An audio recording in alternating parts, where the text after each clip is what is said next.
Welcome back to my stand-up channel. The karma train comes for us all in the end, and it has mowed down the Cuomo brothers with a delicious savagery. As the Babylon Bee put it, unemployment rate among Cuomo brothers rises to 100%.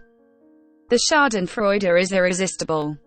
Like President Biden and his medical advisor Anthony Fauci, the Cuomo brothers are just two more public figures deified by the media in a quest to destroy Donald Trump, who have fallen from grace with a thud.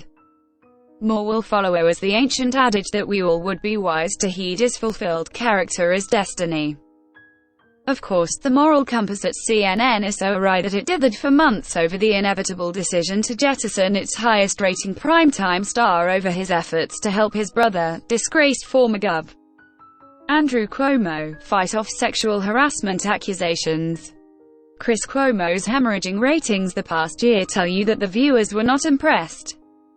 Finally, during the Saturday night graveyard shift hosted by Cuomo Primetime's oily replacement wannabe, Jim Acosta, CNN announced Chris was out. Chris Cuomo was suspended earlier this week pending further evaluation of new information that came to light about his involvement with his brother's defense, CNN's statement read. "We retained a respected law firm to conduct the review, and have terminated him, effective immediately." The statement went on to cite additional information as a factor in CNN's decision, which the New York Times later reported is related to sexual harassment allegations against Chris. It must run in the family. Tuesday's suspension was prompted by new documents released by New York Attorney General Letitia James, which removed any doubt that Chris had transgressed the rules of ethical journalism to save his brother's undeserving hide. Text messages revealed that he used his journalistic contacts to ferret out information that would be damaging to some of the 12 women who had accused his brother of sexual harassment and ultimately forced the governor's resignation in August. He lied to his viewers and CNN. Anyone who initially gave him a pass for sibling loyalty no longer had that fig leaf to hide behind.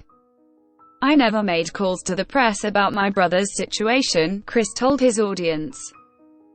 Yet messages between him and his brother's top aide, Melissa DeRosa, show that he agreed to use his sources to find dirt on Andrew's accusers and to forewarn him of damaging stories about to break.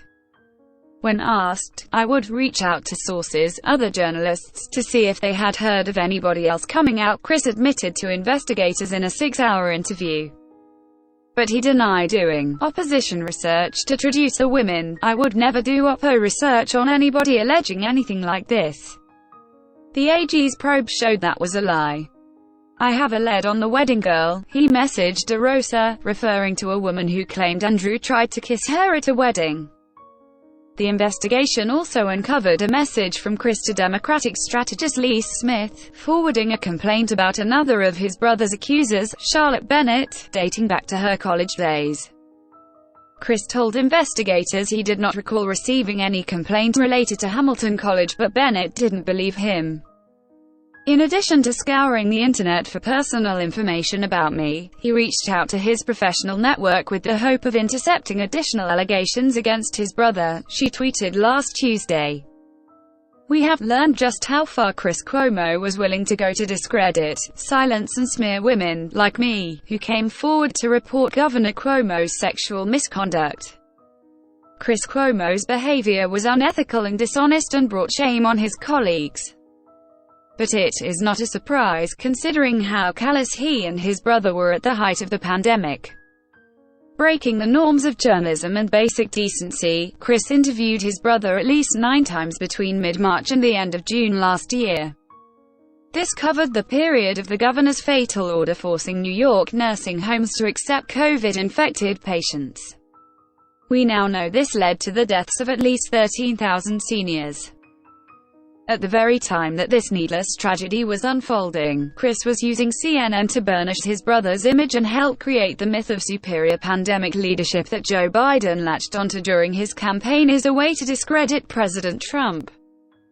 Democrats and their media allies managed to fool a lot of Americans into thinking the governor's Emmy-winning, yes, really, TV performances during the pandemic were actual leadership, despite the fact that New York boasted the second-worst COVID fatality rate in the country. At the same time Andrew was busy covering up the nursing home deaths, he was getting his staff to help write the self-praising book for which he would get a $5 million advance from Penguin Random House. It was obscene and shames the lot of them. For grieving families, the last straw was the Cuomo brothers' infamous comedy routine last May 31, when Chris pulled out an oversized Q-tip, joking about swabbing Andrew's large nose for the coronavirus. If anyone knew why seniors died needlessly in nursing homes, it was Andrew Cuomo. It takes a special kind of sociopathy to yuck it up on TV when you have presided over such a tragedy. It was the sight of the brothers laughing with the Q-tip that activated mild-mannered Fox meteorologist Janice Dean, who was mourning the death of her parents-in-law in a nursing home. Her grief turned to anger, and she became the governor's No. 1 nemesis, the light against the darkness. The moral of the Cuomo story is that bad people who abuse their privilege and believe the rules don't apply to them do get their comeuppance. It's comforting to know the moral universe still operates in an age when good is so often presented as bad and bad as good.